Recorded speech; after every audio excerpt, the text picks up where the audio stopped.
على عباده الذين اصطفى أما بعد فأعوذ بالله من الشيطان الرجيم بسم الله الرحمن الرحيم ألم يجدك يتيما فآوى ووجدك ضالا فهدى ووجدك عائلا فأغنى فأما اليتيم فلا تقهر وأما السائل فلا تنهر وأما بنعمة ربك فحدث وقال النبي صلى الله تبارك وتعالى عليه وعلى آله وأصحابه وبارك وسلم أنا وكافل اليتيم كهاتين أو كما قال النبي عليه الصلاة والسلام صدق الله مولانا العظيم وصدق رسوله النبي الكريم ونحن على ذلك لمن الشاهدين والشاكرين والحمد لله رب العالمين اللهم صل على محمد وعلى آل محمد كما صليت على إبراهيم وعلى آل إبراهيم إنك حميد مجيد اللهم بارك على محمد وعلى آل محمد كما باركت على إبراهيم وعلى آل إبراهيم انک حمید مجید۔ میرے محترم بھائیوں، دوستو، بزرگوں، اللہ کے نبی صلی اللہ علیہ وسلم کائنات میں جب تشریف لائے تو درہ یتیم بن کر آئے۔ نہ آپ کا سکا کوئی بھائی، نہ آپ کی سکی کوئی بہن، آپ کے والد ماجد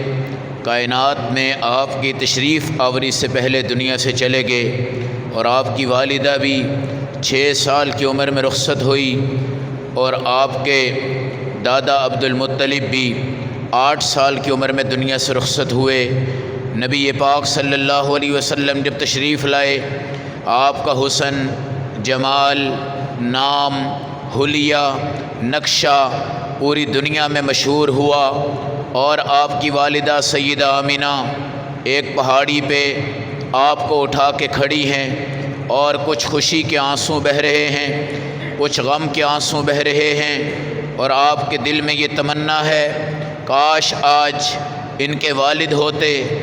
ان کو اٹھاتے، بوسہ دیتے، دنیا کو بتاتے، بچے کو خوب سیر کرواتے، مٹھائیاں تقسیم ہوتی،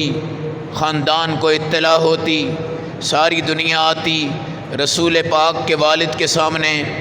آپ کے بیٹے کی مبارک بات آپ کو دیتی، مگر آپ تو یہاں موجود نہیں ہیں۔ بچہ جائے تو کہاں جائے، کھیلے تو کہاں کھیلے، گفتگو کرے تو کون گفتگو کرے، اس غم کے اندر سیدہ آمینہ مبتلا ہیں۔ اللہ رب العزت نے نبی کریم صلی اللہ علیہ وسلم کے کھلونے کے طور پہ اس وقت چاند کو نیچے اتارا جب نبی صلی اللہ علیہ وسلم بستر مبارک میں لیٹے ہوئے کبھی دائیں طرف کبھی بائیں طرف کبھی اپنے ہاتھوں کو اوپر اٹھاتے ہیں، اور یہ چاند آتا ہے، میرے آقا دائیں طرف مڑتے ہیں، چاند دائیں طرف مڑتا ہے، آپ بائیں طرف مڑتے ہیں، چاند بائیں طرف مڑتا ہے، آپ ہاتھ سامنے اٹھاتے ہیں، چاند آپ کے سامنے آ جاتا ہے، اور رسول پاک کی والدہ جھولے میں ڈال کر آپ کو چلی جاتی اور سلا کر چلی جاتی، واپس تشریف لاتی، آپ کا جھولا جھول رہا ہوتا، اور فرشتے آ کر اس کو ہلاتے، اور میرے نبی علیہ الصلاۃ والسلام کو کھیلنے کے اندر، ہر چیز کے اندر فرشتوں کی مدد حاصل، چاند کی مدد حاصل۔ نبی کریم صلی اللہ علیہ وسلم کا کپڑا مبارک بچپن میں کبھی شرمگاہ سے اونچا نہیں ہوا، نہ ہی شرمگاہ سے اوپر اترا ہے، اور رسول پاک علیہ السلام نے بچپن میں کبھی کسی کو گالی نہیں دی، کبھی کسی کو پتھر نہیں مارا، کبھی کسی کو سختی والا اشارہ نہیں فرمایا، اور رسول کریم صلی اللہ علیہ وسلم کی شلوار کبھی بچپن میں اتری نہیں ہے، بلکہ اللہ کے نبی علیہ السلام بچپن کی زندگی سے باحیا تھے، اور شرمیلے تھے، اور پاک دامن تھے، اور بچوں کی طرح کوئی بدتمیزی آپ کے اندر نہیں تھی، کوئی سختی آپ کے اندر نہیں تھی، کبھی آپ کے جسم پر بچپن میں بھی غلاظت نہیں لگی، کبھی آپ کے کپڑوں میں بچپن میں بھی غلاظت نہیں لگی۔ پھر اس وقت عرب کے اندر جب بچہ پیدا ہوتا اس کو دیہات میں منتقل کرتے تاکہ دیہات کی فضا بھی اس کو مل جائے، اور دیہات میں جو خالص عربی زبان ہے وہ بھی یہ بچہ سیکھ جائے۔ اور دیہات کی ہی عورتوں سے دودھ پلوایا جاتا تھا۔ میرے نبی کی پیدائش کے بعد مکۃ المکرمہ کا سفر کرنے والی سیدہ اماں حلیمہ سعدیہ، اللہ کروڑوں رحمتیں نازل فرمائے، جس وقت وہ تشریف لائی 340 کلومیٹر قبیلہ بنو سعد سے یہ سفر مکہ تک ہوا، اور بچے کو تلاش کرنے گئی، کہیں سے بچہ نہیں ملا۔ جہاں جاتی عورتیں بچے کو لے کر چلی جا چکی ہوتی۔ نبی پاک کے پاس کئی عورتیں آئی، حضور صلی اللہ علیہ وسلم کو دیکھا۔ جب یہ پتہ چلا کہ یتیم ہیں، ان کے دودھ کے پیسے کوئی نہیں دے گا، مزدوری نہیں ملے گی، اجرت نہیں ملے گی، اماں حلیمہ پورا دن گھومتی رہی، بچہ کوئی نہیں ملا۔ کسی نے کہا کہ ایک درہ یتیم ہے، فلاں جگہ موجود ہے، اگر آپ چاہتی ہیں تو وہاں چلی جائیں، دیکھ لیں، شاید آپ کا کام ہو جائے۔ جب یہ ذہن میں آیا کہ بچہ تو ملا کوئی نہیں، اتنا لمبا سفر کر لیا، اونٹنی میری کمزور، اونٹنی میری لاغر، گھر میں ہمارے غربت، کھانے پینے میں فاقے، قحط سالیاں، حالات بڑے عجیب ہیں، لیکن سوچا کہ چلو خالی ہاتھ جانے سے بہتر ہے میں اس درہ یتیم کی طرف جاؤں۔ اور نبی پاک علیہ السلام کئی عورتیں آئی، یتیم ہونے کا طعنہ دینے لگی، اور وہاں سے نکلتی گئی۔ بعض تاریخی روایات بتاتی ہیں کہ 70 کے قریب عورتیں جو نبی پاک کو دیکھ کر واپس چلی گئی، ان کی قسمت میں محرومی تھی، ان کے خاندان میں محرومی تھی، ان کی قسمت کا تاج ان کے گھر میں نہیں جگمگا سکا۔ بالآخر جب اماں حلیمہ آئی، میرے نبی صلی اللہ علیہ وسلم کی وہ ماں جو آپ کی رضائی ماں ہے، اور ان کا نام سیدہ حلیمہ سعدیہ ہے، جب وہ تشریف لائی، نبی پاک علیہ السلام کے چہرے سے سفید رنگ کا کپڑا ہٹایا، وہ جگمگاتا چہرہ، وہ حیا والی آنکھیں، پیارے ہونٹ، خوبصورت قسم کی آنکھیں، خوبصورت قسم کے دانت، ننا منا پیارا نرم لہجے والا، مسکراتا ہوا، نور پھوٹتا ہوا، عجیب قسم کی خوشبو، عجیب قسم کا مزاج۔ اور رسول پاک علیہ السلام کے پاس جب بھی کوئی عورت پہلے آئی، میرے نبی نے آنکھ کھول کر اس کو نہیں دیکھا،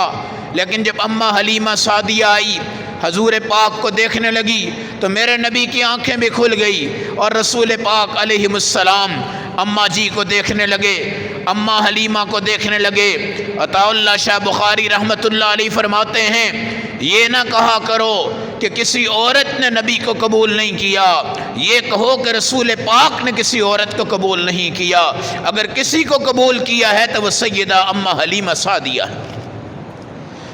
جن کے پستان سے وہ نبی دودھ پیے گا جس پر قرآن اترے گا، جن کے پستان سے وہ نبی دودھ پیے گا جو مکہ کا امام ہوگا، جن کے پستان سے وہ نبی دودھ پیے گا جو مدینے کا امام ہوگا، جن کے پستان سے وہ نبی دودھ پیے گا جو بیت المقدس کا امام ہوگا، جس عورت کے پستان سے وہ نبی دودھ پیے گا جس کو آسمانوں کے معراج بھی کروا دی جائے گی، جس کے پستان سے وہ نبی دودھ پیے گا جو پوری کائنات کا رسول ہے، جس کے پستان سے وہ نبی دودھ پیے گا جس کو پتھر سلام کریں گے، جو کھجور کے تنے کو پکڑ کے خطبہ دینے لگا، اور صحابہ نے ممبر بنا کر کہا، یا رسول اللہ صلی اللہ علیہ وسلم، آئندہ آپ ممبر پہ تشریف رکھیے اور کھجور کے تنے کو چھوڑ دیجئے۔ وَحَنَّ إِلَيْكَ الْجَزْعُ وَحَنَّ إِلَيْكَ الْجَزْعُ حَنِينَ السَّقَالِ عِنْدَ فَقْدِ الْأَحِبَّةِ۔ وہ کھجور کے تنے کو جب پتہ چلا کہ آج جمعہ کے دن نبی پاک مجھے ہاتھ میں نہیں پکڑیں گے، وہ ایسے رونے لگا جیسے ایک معصوم بچہ اپنی ماں سے دور اس کو دیکھ کے رو رہا ہوتا ہے، اور ہلکی ہلکی سی آواز آ گئی، اور میرے نبی جب اندر تشریف لائے، دیکھا کہ وہ رو رہا ہے، اور رسول کریم صلی اللہ علیہ وسلم نے اس کو اپنے سینے سے لگایا اور فرمایا کہ جنت میں اللہ تجھے میرے ساتھ رکھے گا، اب تو چپ ہو جا اور دنیا کو بتانا کہ میں وہ پیغمبر ہوں جو آج اماں حلیمہ سعدیہ کے دودھ کو پیوں گا، اور اس دودھ کی برکات کیا ہوں گی جب مجھے نبی آخر الزماں بنایا جائے، خاتم النبیین بنایا جائے، دنیا کا سردار بنایا جائے، آخرت کا سردار بنایا جائے، حشر کا شافع بنایا جائے، ہر غزوے کے اندر، ہر جہاد کے اندر اللہ میرے رعب کو قائم رکھے اور مجھے اللہ فتح عطا فرمائے۔ یہ اماں حلیمہ سعدیہ کی خوش قسمتی ہے۔ بنو سعد آپ کا قبیلہ تھا، غریب ترین گھر تھے، ٹوٹے پھوٹے راستے تھے، کچے پکے گھر تھے، ہر گھر میں غربت تھی،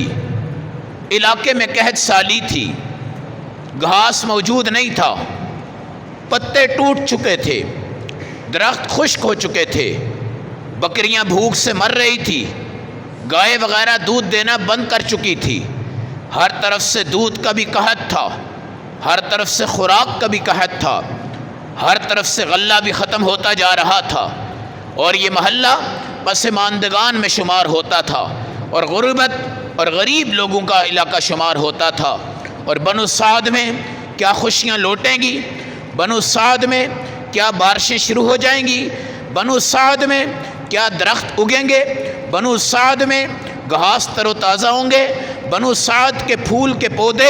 اپنی پتیاں دوبارہ لائیں گے، بنو سعد کے درخت اپنے پھلوں کو لائیں گے، بنو سعد کی زمین اپنی زمین پہ اناج کو اگائے گی، گندم کو اگائے گی، ان تمام چیزوں کو اگائے گی، یہ کوئی تصور تک بھی نہیں کر سکتا تھا، اور وہ بیچارے غربت کے اندر مارے مارے لوٹے جا رہے تھے۔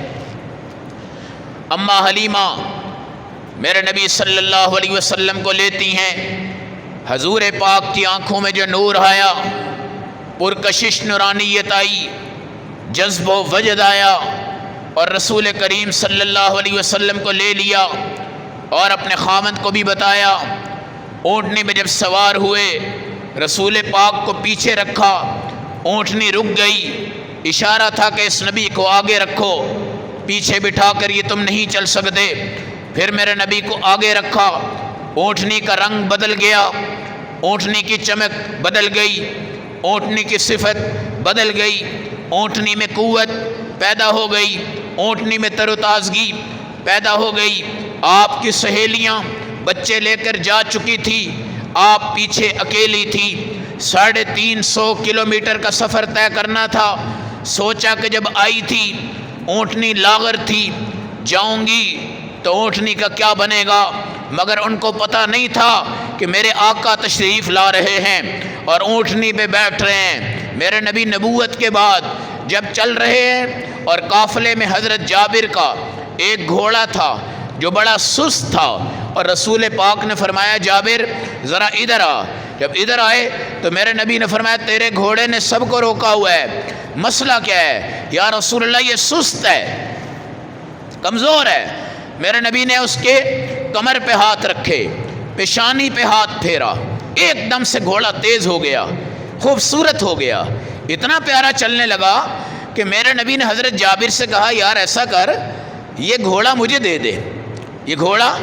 مجھے دے دے۔ بعض روایتوں میں اونٹ کا بھی ذکر ہے۔ میرے نبی صلی اللہ علیہ وسلم سے کہنے لگے یا رسول اللہ میں آپ کو دیتا ہوں، لیکن آپ مجھے اجازت دیں کہ میں مدینہ تک اس پہ چل کر جاؤں گا اور اس کے بعد آپ کے حوالے کر دوں گا۔ حضور صلی اللہ علیہ وآلہ وسلم نے فرمایا ٹھیک ہے۔ جب جابر آئے، دیکھا کہ گھوڑا بڑا خوبصورت تیز چلتا ہوا آیا اور باندھا، اور میرے نبی سے کہنے لگے یا رسول اللہ صلی اللہ علیہ وسلم یہ گھوڑا حاضر ہے۔ حضور نے لیا، میرے نبی نے قیمت ادا فرمائی۔ جابر کہتے ہیں میں نے قیمت لی، مجھے کہنے لگے جاؤ گھوڑا کھول کے لاؤ۔ میں گھوڑا کھول کر لایا، رسول اللہ صلی اللہ علیہ وسلم نے فرمایا یہ گھوڑا بھی تیرا، قیمت بھی تیری، بس تو جا۔ یہ رسول پاک کے اخلاق مبارکہ ہیں۔ حضرت جریر ایک صحابی تھے، ایک کعبہ یمانیہ کافروں نے بنایا تھا جس کو ذی الخلصہ کہتے ہیں۔ میرے نبی کو پتہ چلا کہ رات کو اس گھر میں بیٹھ کر لوگ حضور پاک کے خلاف باتیں کرتے ہیں اور نبی پاک کو گالیاں بکواس کرتے ہیں اور برا بھلا کہتے ہیں۔ حضور نے ایک دن صحابی کو بلایا، نام حضرت جریر تھا۔ آپ نے فرمایا الا تریحنی من ذی الخلصہ، اے جریر ذی الخلصہ کو اگر تو تباہ کر دے تو مجھے راحت مل جائے گی، کیونکہ یہاں پر میری گستاخیاں ہو رہی ہیں۔ جریر کہتے ہیں 150 مجاہد میں نے ساتھ لیے اور میں گھوڑے پہ بیٹھنے لگا تو میرے دل میں خوف پیدا ہو گیا۔ حضور نے اپنا ہاتھ میرے سینے پہ مارا اور مجھے کہا چل اب تو گھوڑے پہ چڑھ جا۔ میں چڑھ گیا۔ جب میں چڑھا تو میرے اندر طاقت بھی، شجاعت بھی، قوت بھی، بہادری بھی پیدا ہوئی اور میرا گھوڑا سب سے آگے چلنے لگا۔ تو 150 مجاہدوں کے ساتھ میں گیا اور میں نے جا کر ذی الخلصہ، جس کو کعبہ یمانیہ بنایا تھا کافروں نے، میں نے اس کو تباہ کیا، برباد کیا۔ اور پھر رسول پاک کے پاس میں نے اپنے دوست صحابی کو بھیجا، جاؤ حضور کو بتاؤ کہ ہم نے وہ گھر تباہ کر دیا جہاں آپ کی گستاخیاں ہو رہی تھی۔ حضور کو پتہ چلا، آپ نے 5 مرتبہ ہاتھ اٹھا کے حضرت جریر اور ان مجاہدین کے لیے دعا فرمائی جنہوں نے رسول پاک کی عزت و ناموس کو بچانے کے لیے اس گھر کو تباہ کیا اور اس کو برباد کیا۔ اور یہ واحد وہ واقعہ ہے جس میں رسول پاک نے 5 مرتبہ ہاتھ اٹھا کے ان حضرات کے لیے دعا فرمائی تھی۔ تو عرض یہ کر رہا تھا کہ نبی جس گھوڑے پہ ہاتھ رکھ دیں، جس صحابی پہ ہاتھ رکھ دیں، جس اونٹنی پہ ہاتھ رکھ دیں، جس اونٹنی پہ بیٹھ جائیں، نبوت سے پہلے بیٹھیں، نبوت کے بعد بیٹھیں، ہر مقام پہ اللہ نے اس نبی کی عزت و عظمت کو دکھایا ہے۔ اور آج اماں حلیمہ کہتی ہیں شام کا وقت ہو گیا، اکیلی رہ گئی، اونٹنی سست ہے، لاغر ہے، بچہ بھی مجھے ملا، کہیں ایسا نہ ہو میری اونٹنی چل نہ سکے، بھاگ نہ سکے، راستے میں نہ چل سکے۔ اللہ کی قسم کہتی ہیں نبی کو پیچھے بٹھایا،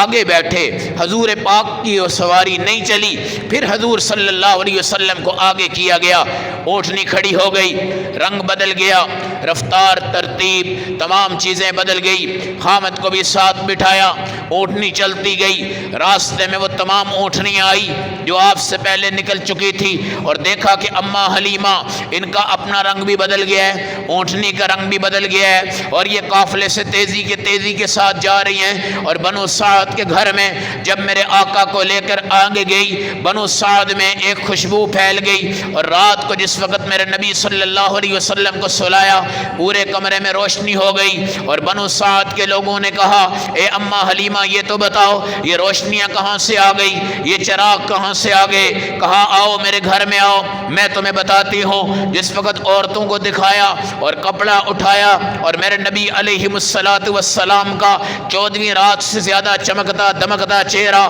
اور آپ کے گھر کی روشنیاں، پھر اماں حلیمہ کہتی ہیں، عورتیں کہتی ہیں اس کے بعد ہمارے گھر میں غربت ختم ہو گئی اور ہمارے پورے قافلے کی کھیتیاں اگ آئی، اور اس کے بعد درخت بھی اوپر آنے لگے، پھل بھی آنے لگے، جو چشمے بند تھے آج ان میں پانی شروع ہو گیا، جہاں بارشیں نہیں تھی وہاں پہ قحط سالیاں ختم ہو گئی اور اللہ کی طرف سے بارشیں آئی، سرسبز آیا، گھاس اگے، پھل اگے، ہر گھر میں خوشحالی آئی، رزق بڑھنے لگا، پانی بڑھنے لگا، اناج بڑھنے لگا، کھانا بڑھنے لگا، خوشبوئیں بنو سعد کے محلے میں پھیلنے لگی، اور دنیا کائنات کو بتایا آج دیکھو اس کی ماں کی نسبت اور اس کے دودھ کی نسبت سے اللہ رب العزت کائنات کو بتا رہا ہے کہ وہ پستان اور وہ عورت جس کا دودھ آج محمد رسول اللہ پئیں گے، اللہ اس کو خوشحالی کے اندر کتنا اونچا مقام دے رہے ہیں۔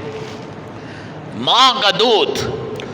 ماں کا دودھ روحانی شفا بھی ہے، جسمانی شفا بھی ہے۔ بچہ پیدا ہوتے ہی بیویاں اعلان کر دیتی ہیں کہ ہم دودھ نہیں پلوا سکتی، یہ کام ہم سے نہیں ہوگا، ڈبہ لگاؤ، فیڈر لگاؤ، فلاں چیز کر دو۔ نہیں، قرآن کہتا ہے والوالدات یرضعن اولادہن حولین کاملین لمن اراد ان یتم الرضاع۔ 2 سال تک دودھ پلائیں والدین، اور ماں خود دودھ پلائے۔ ماں کی طہارت، ماں کی نماز، ماں کا تقوی، ماں کی طہارت، یہ تمام چیزیں دودھ کی برکت سے اس بچے کی تربیت پہ اہم کردار ادا کرتے ہیں۔ اور اکثر اولادیں آج نافرمان ہیں، اور اکثر اولادیں ماں باپ کی بات ماننے سے بھاگ رہی ہیں، اور اکثر اولادوں میں وہ صفات نہیں ہیں جو ماں باپ کے اندر ہوتی ہیں، اور اکثر آوازیں آتی ہیں اس کے ماں باپ تو بڑے اچھے تھے، پتہ نہیں اس کو کیا ہو گیا۔ اور میرے بھائیوں، اپنی بیوی سے کہو کہ بچے کو دودھ پلا، تیرے دودھ میں شفا ہے، تیرے دودھ میں برکت ہے، تیرے دودھ میں رحمت ہے، مگر ساتھ ساتھ تو نماز بھی پڑھ، قرآن بھی پڑھ، تلاوت بھی کر۔ تلاوت پڑھتے پڑھتے، بسم اللہ پڑھتے پڑھتے اپنے بچوں کو دودھ پلا۔ اور اگر دودھ پلایا تم نے ٹی وی کے سامنے، وی سی آر کے سامنے، اور ادھر انڈیا کی فلم اور گانے سنتے رہے اور ادھر بچے کو دودھ پلاتے رہے، یہ تو نحوست کا شکار ہے، یہ تو نحوست کا شکار ہے۔ لیکن خالی عورت بیٹھ جائے، چیئرمین جو گھر کی ہم نے بنائی، دودھ پلانے سے بھاگ گئی، صفائی کرنے سے بھاگ گئی، خامد کے کپڑے دھونے سے بھاگ گئی، جوتیاں ٹھیک کرنے سے بھاگ گئی، خامد کو کنگھی تلاش کرتے ہوئے نہیں دے سکی، سوئی تلاش کر کے نہیں دے رہی، خامد کے کپڑے استری نہیں کر رہی، خامد کے آگے کھانا خود نہیں رکھ رہی، خامد کو اپنے پانی ہاتھ میں لا کر گلاس میں پانی نہیں دے رہی، خامد کے سامنے وہ خدمت، وہ جذبہ، وہ عبادت جس میں اس کو سردار کہا گیا اور گھر کا نگران کہا گیا، وَقَرْنَ فِي بُيُوتِكُنَّ، اپنے گھر میں ٹھہر کر خامد کے لیے اپنی تمام چیزیں قربان کرو۔ آج ریڈی میڈ سسٹم بن گیا ہے اور تمام عورتیں بچے کو دودھ پلانے کی حد ہو دور چلی جاتی ہیں، خامد کی خدمت ہو دور چلی جاتی ہیں، گھر کی زبائش، علائش، راحت، سکون، تمام چیزیں آج ٹوٹ گئی اور تمام چیزیں آج ختم ہو گئی، اور وہ محبتیں نہیں ہیں، وہ الفتیں نہیں ہیں، وہ تمام چیزیں نہیں ہیں۔ اور خدا کی قسم یہ تمام چیزیں آپ کے گھر کو اخلاقی اعتبار سے دیمک کی طرح کاٹ رہی ہیں اور دیمک کی طرح چاٹ رہی ہیں، اور آپ کی اولاد پر آپ کی نیکی کے اثرات بھی اس لیے منتقل نہیں ہوتے کہ ماں اپنا دودھ نہیں پلاتی۔ چھاتی کے کینسر میں اضافہ کیوں ہو رہا ہے، اور یہ چھاتی کا کینسر کیوں بڑھ رہا ہے، اور عورت کے پستان میں رسولیاں، گلٹیاں یہ کیوں بن رہی ہیں، اور کینسر میں اضافے کی وجہ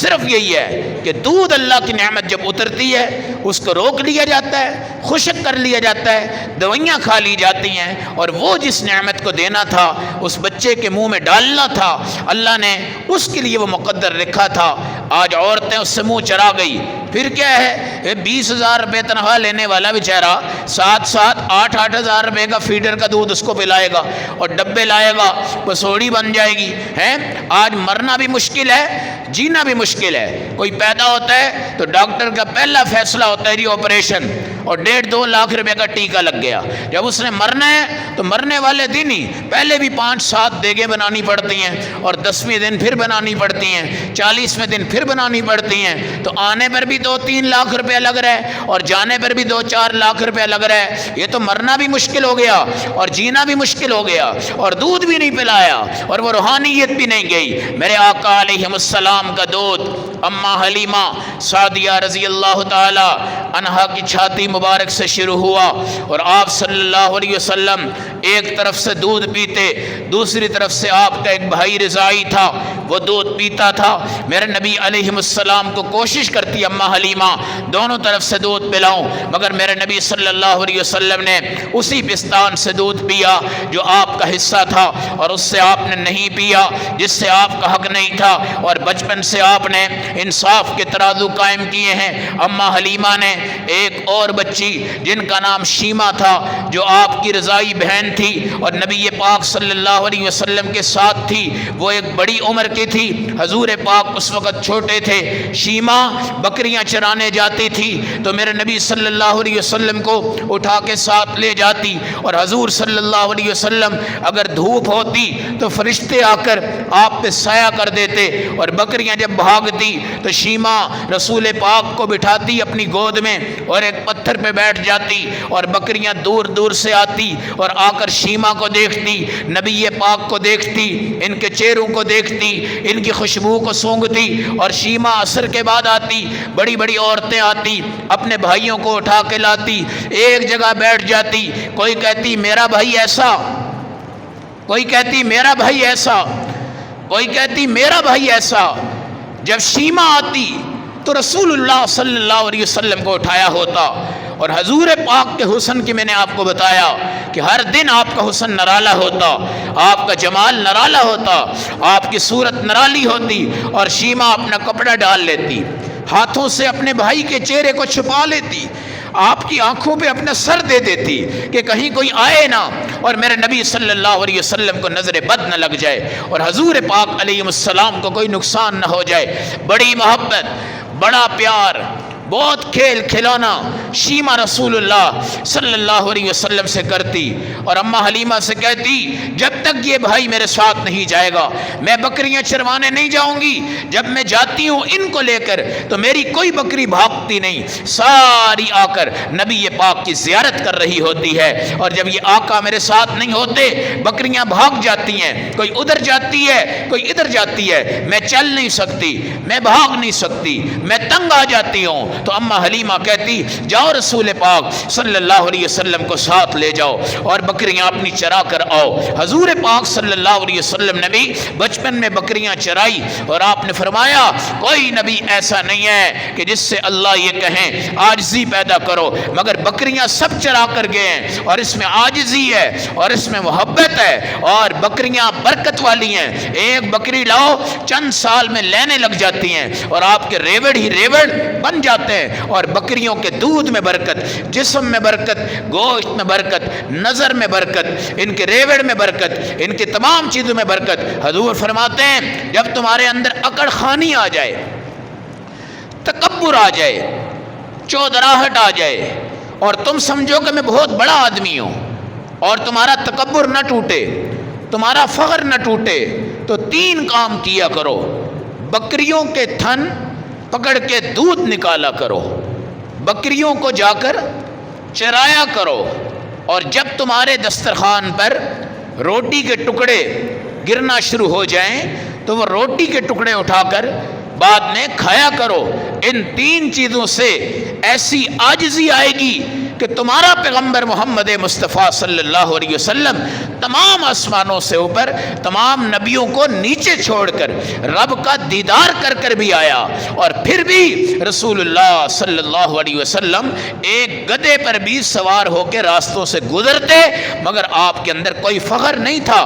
کوئی تکبر نہیں تھا، کوئی ایسی بات نہیں تھی۔ اور ایک دیوانی عورت، دماغ کی تھوڑی سی پاگل عورت صحابہ میں رسول پاک جا رہے ہیں، صحابہ کو کہنے لگی اس نبی سے کہو کہ سائیڈ پہ آئے، میرے پاس بیٹھے، میں نے کچھ خاص بات کرنی ہے۔ حضور نے صحابہ سے کہا تم سائیڈ پہ ہو جاؤ، میں اس عورت کے پاس بیٹھوں گا۔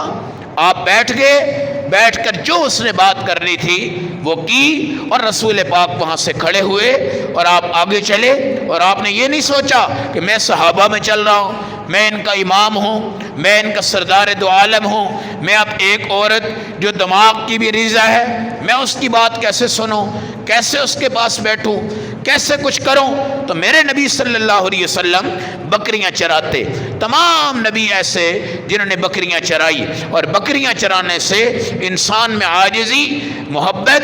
تواضع اور اس کا تکبر ٹوٹتا ہے، فخر ٹوٹتا ہے، تمام چیزیں تٹوٹتی۔ شیما بچپن میں میرے نبی کو لے کے جانے لگی،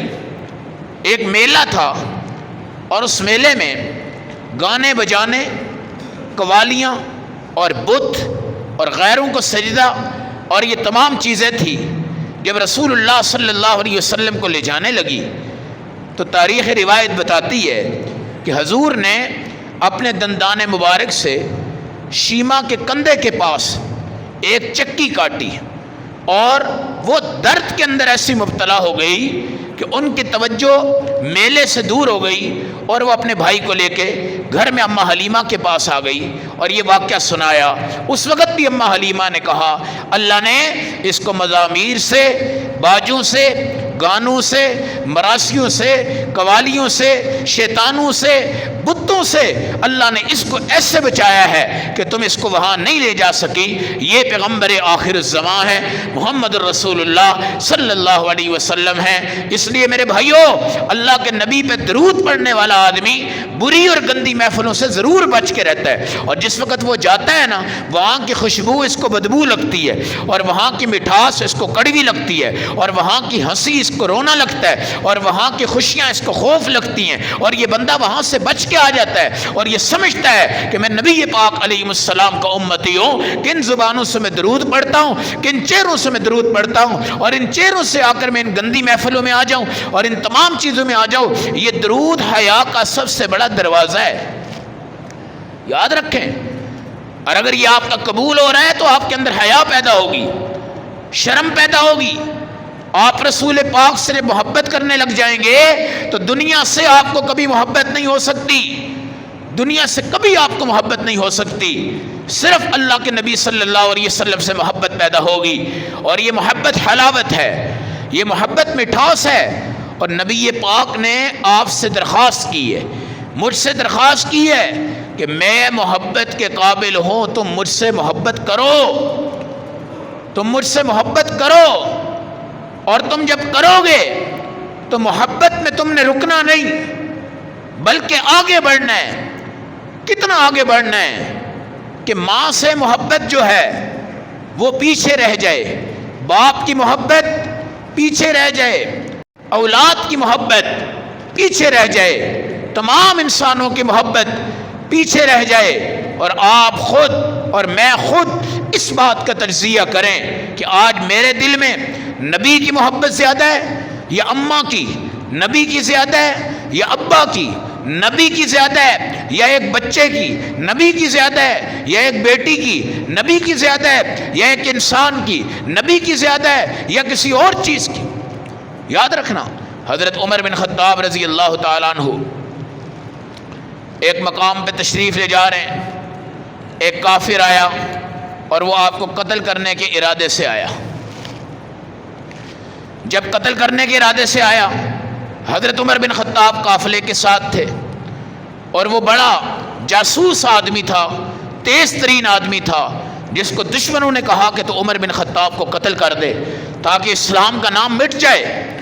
حضرت عمر جا رہے ہیں، وہ بھی آیا، جنگل تھا، اور اس نے دیکھا ایک بڑا گھنا درخت ہے، اور یہاں لگتا ہے کہ حضرت عمر آرام کریں گے، جب آرام کریں گے تو میں ان کو قتل کر دوں گا۔ حضرت عمر تشریف لائے، صحابہ اپنی اپنی جگہوں پہ بیٹھ گئے، حضرت عمر وہاں پہ آئے اور آ کر اس درخت کے نیچے آپ نے آرام کیا،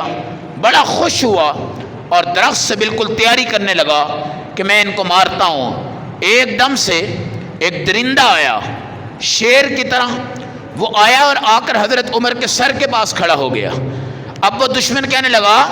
یہ تو اللہ کا شکر ہے بھائی کہ میں مارنے آیا تھا، ادھر درندہ آ گیا ہے، درندہ ہی ان کو قتل کر دے گا، مجھے تو مارنے کی ضرورت بھی نہیں پڑے گی، میرا کام بھی ہو جائے گا، میرا نام بھی ہو جائے گا، اور مارنے والا بھی کون ہوگا؟ درندہ ہوگا۔ اب وہ شیر گھوم رہا ہے، سر کے پاس، پاؤں کے پاس، چھاتی کے پاس، سینے کے پاس چکر لگا رہا ہے، اور اوپر کافر درخت پہ چھپا ہوا ہے، اور وہ دیکھ رہا ہے کہ یہ شیر حملہ کرے، عمر کو ختم کر دے، مگر وہ شیر آپ کو بوسے بھی دے رہا ہے، آپ کی حفاظت بھی کر رہا ہے، چاروں طرف گھومتا جا رہا ہے، اور اوپر سے وہ کافر اس نظارے کو دیکھ رہا ہے، اور دیکھنے کے بعد دیکھتا ہے حضرت عمر اٹھ گئے ہیں اور شیر وہاں سے آگے نکل رہا ہے۔ حضرت عمر جس ٹائم کھڑے ہوئے وہ نیچے اترتا ہے، اور اتر کر آپ کے پاؤں میں پڑتا ہے، اور آپ کو بوسہ دے کے کہتا ہے اشہد ان لا الہ الا اللہ واشہد ان محمد رسول اللہ، میں تجھے مارنے آیا تھا مگر مجھے یہ اندازہ ہو گیا کہ ایک درندہ بھی اصحاب رسول صلی اللہ علیہ وسلم کی عزت و توقیر اور اس کی تحفیظ اور اس کی حفاظت کیسے کرتا ہے، حالانکہ مجھے کیسر روم کے بادشاہ نے بھیجا تھا، مگر میں سمجھ گیا کہ اے عمر بادشاہت تو وہ ہے جب تو سویا ہوا ہے اور رب اپنے درندوں سے تیری حفاظت کروا رہا ہے۔ اللہ کی قسم یہی دین ہے جس کے پیچھے ہمیں آنا ہے اور ہمیں چلنا ہے۔ تو میرے بھائیوں، اللہ کے نبی ہم سے محبت کا مطالبہ کر رہے ہیں، مجھ سے محبت کرو، مجھ پر درود پڑھو، مجھ سے پیار کرو، مجھ سے عشق کرو، میرے ساتھ جانی مالی ہر اعتبار سے آگے آ جاؤ،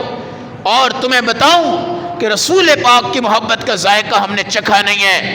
اگر چکھا ہوتا تو کبھی داڑھی نہ کٹتی،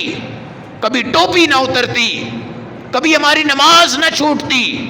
کبھی ہماری زکوٰۃ نہ چھوٹتی، کبھی اور کچھ بھی نہ ہوتا۔ ہم رسول پاک کی محبت اشتہاروں میں لکھ رہے ہیں، فلیکس بورڈ پہ لکھ رہے ہیں، سوشل میڈیا کے سپیکروں پہ آ رہی ہے، دیواروں پہ چاکنگ ہو رہی ہے، دکانوں پہ جھنڈیاں لہرا رہی ہیں، زمینوں پہ پہاڑیاں بن رہی ہیں، لاہور میں بیت اللہ بن رہا ہے، مسجد نبی بن رہی ہے، اور رسول پاک کو اپنی گلیوں میں بلا رہے ہیں، ہر عاشق کے گھر آتے ہیں۔ ہمارے گھر بھی آ جائیے یا رسول اللہ صلی اللہ علیہ وسلم۔ جتنا بڑا پیغمبر اللہ نے ہمیں عطا فرمایا، اتنی بڑی گستاخی میں اہم کردار بھی ہم ہی ادا کرتے جا رہے ہیں، اور نبی پاک کو صرف جھنڈوں کی نظر، اشتہارات کی نظر، جلوس کی نظر، بورڈ کی نظر، دیواروں پہ چاکنگ کی نظر، سوشل میڈیا کے اوپر واہ واہ کے نعروں کی نظر کر رہے ہیں۔ عملی طور پر اللہ کا نبی تمہیں بلاتا ہے، لقد کان لکم فی رسول اللہ اسوۃ حسنہ۔ اللہ کے نبی کی زندگی میں دین ہے، زندگی میں دین ہے، نام میں دین ہے، کام میں دین ہے، صحابہ میں دین ہے، قرآن میں دین ہے، حدیث میں دین ہے، نماز میں دین ہے، مسجد میں دین ہے، مدرسوں میں دین ہے، اولیاء اللہ کی خانقاہوں میں دین ہے، اور ایمان کے تمام مراکز میں دین ہے۔ سڑکوں پہ، گلیوں پہ، جلوسوں میں، جلسوں میں، پہاڑیوں میں، اشتہاروں میں، تمام دیواروں کی چاکنگ میں، لائٹوں میں، ان تمام چیزوں میں دین کوئی نہیں ہے، دین کوئی نہیں ہے۔ رسمی دعوے ہیں،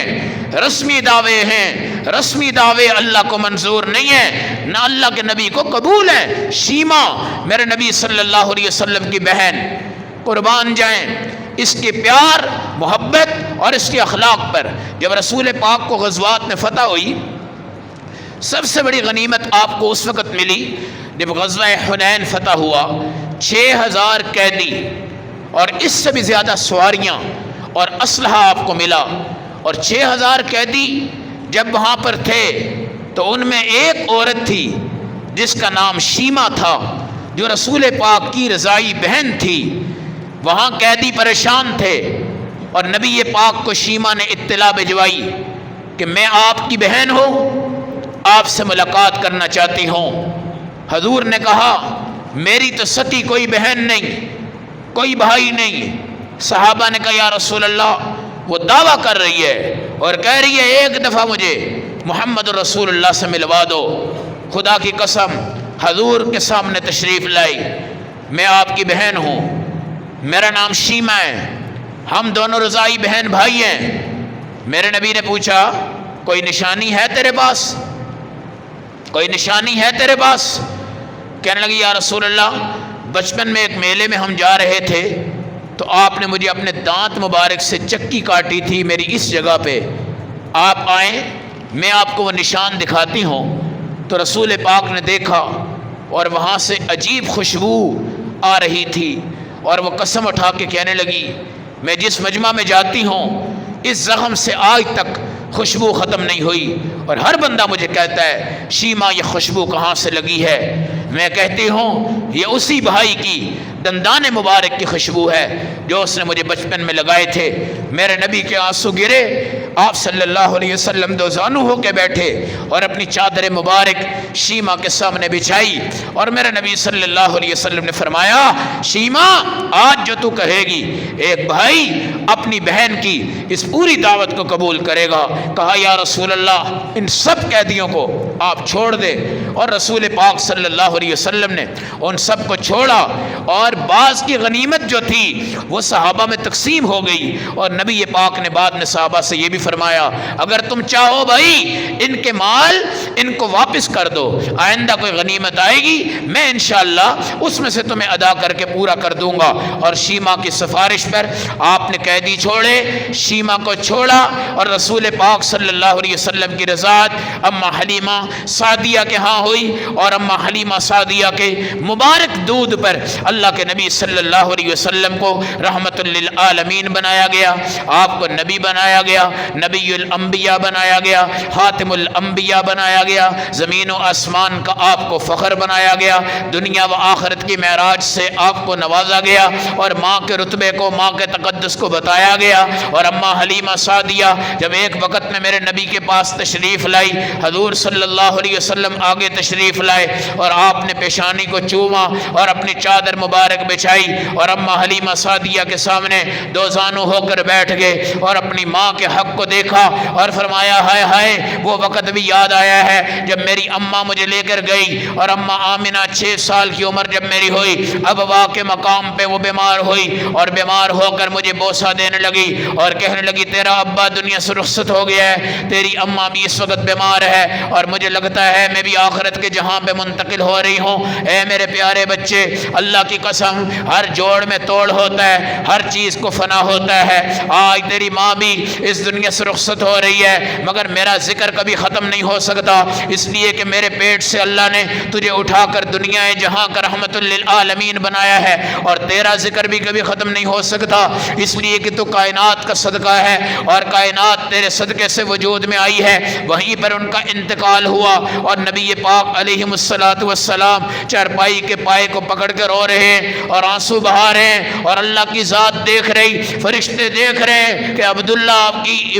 رائٹ سے پہلے چلے گئے اور آپ کی والدہ 6 سال کی عمر میں گئی اور آپ کے دادا 8 سال کی عمر میں گئے، مگر اس پورے جہاں میں اللہ کے نبی کو کسی کا محتاج نہیں بنایا، اللہ کے نبی کو یتیم بنا کر بھی چمکایا اور یتیم بنا کر بھی گھروں کی رونق بنایا اور یتیم بنا کر بھی بنو سعد کے محلے کی روشنی بنایا اور یتیم بنا کر بھی یتیموں کا سہارا بنایا اور یتیم بنا کر بھی آج تمہیں دعوت دی گئی ہے کہ جب تمہارا بھائی ہو اور کروڑ پتی ہو، اس کے بچے آتے ہیں آگے کھڑے ہو جاتے ہو، پیسے دیتے ہو، کھلا دیتے ہو، پلا دیتے ہو، بچے تمہارے بیڈ روم پہ آ جاتے ہیں، تمہارے ڈرائنگ روم میں آ جاتے ہیں، بچوں کی دعوت پر تم اچھے برتن نکالتے ہو، اچھے گلاس نکالتے ہو، بچوں کی دعوت کے لیے بڑے بڑے فروٹ پھل، بڑے بڑے لباس، بڑے بڑے یونیفارم دیتے ہو۔ جب ان کا باپ مر جاتا ہے 2-4 دن تمہارے جذبات ہوتے ہیں، پھر اس کے بچوں کو تم چھوڑ دیتے ہو۔ اب بچے تمہارے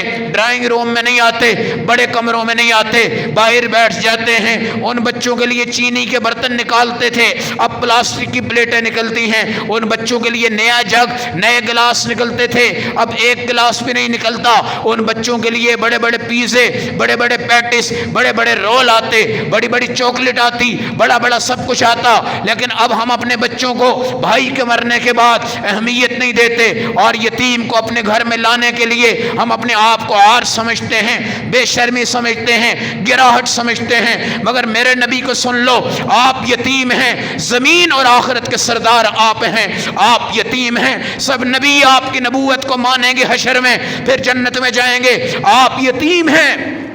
مگر آدم کی توبہ آپ کے نام کے صدقے قبول ہوئی ہے۔ آپ یتیم ہیں مگر جنت کے سردار آپ ہیں۔ آپ یتیم ہیں مگر وسیلہ آپ کو دیا گیا۔ آپ یتیم ہیں، یہ بڑی اذان آپ کو دی گئی۔ آپ یتیم ہیں، اللہ کی قسم ابراہیم بھی آپ کی امت میں آنے کی تمنا کر رہے ہیں۔ آپ یتیم ہیں مگر موسیٰ آپ کی امت میں آنے کی تمنا کر رہے ہیں۔ آپ یتیم ہیں مگر عیسیٰ آپ کی امت میں آئیں گے اور آپ کے روضہ کے ساتھ آپ کی تدفین ہوگی۔ آپ یتیم ہیں مگر خدا کی قسم آپ نے یتیموں کو سہارا دیا۔ انا وکافل الیتیم کہاتین، یتیم کو پیار کرو، جو پیار کرے گا محمد کے ساتھ جڑ کر جائے گا اور اکٹھے جنت میں جائیں گے۔ جس محلے میں یتیم نہ ہو وہ محلہ ویران ہے، جس گھر میں یتیم نہ ہو وہ گھر ویران ہے، جس گھر میں یتیم کی عزت نہ ہو سمجھ جاؤ کہ وہاں نبی کی عزت نہیں۔ جہاں یتیم کو دھتکارا جائے سمجھ جاؤ کہ وہاں تم نے نبی کو دھتکارا ہے۔ جہاں یتیم کو عیب دار سمجھا جائے سمجھ جاؤ کہ وہاں تم نے نبی کو عیب دار سمجھایا ہے۔ نبی امام ہیں یتیموں کے،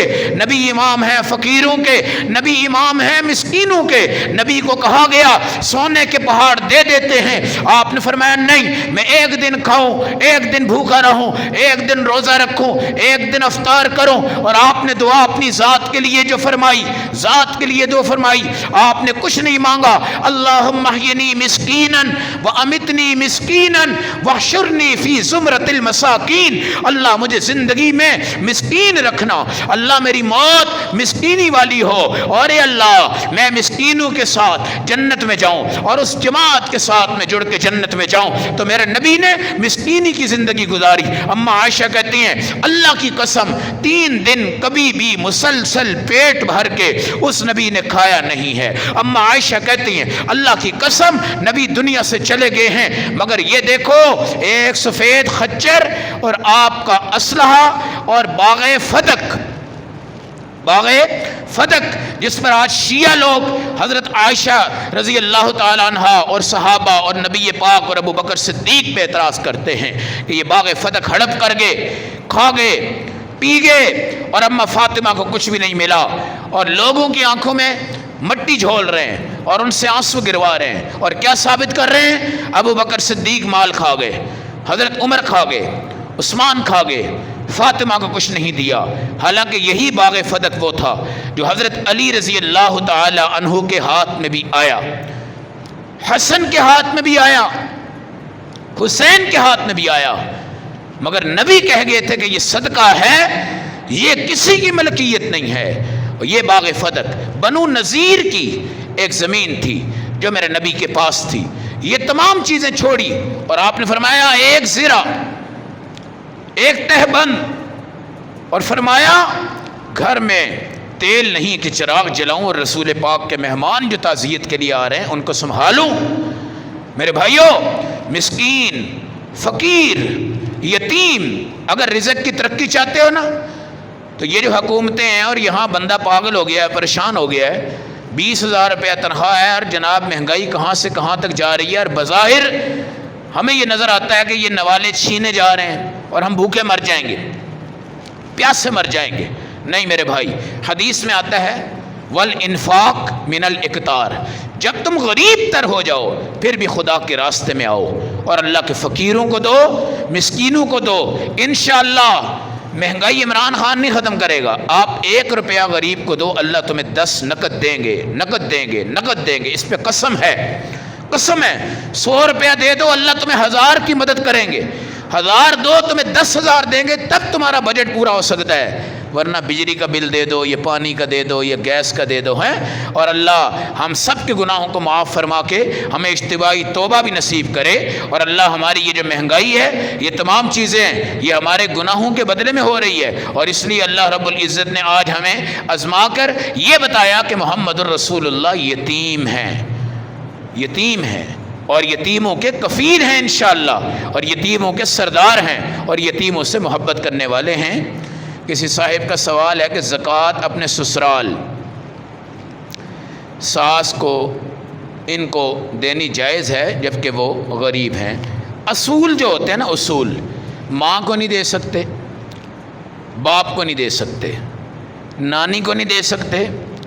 دادا کو نہیں دے سکتے، پڑنانا کو نہیں دے سکتے، پردادا کو نہیں دے سکتے، یہ اصولی رشتے ہیں جی، باپ،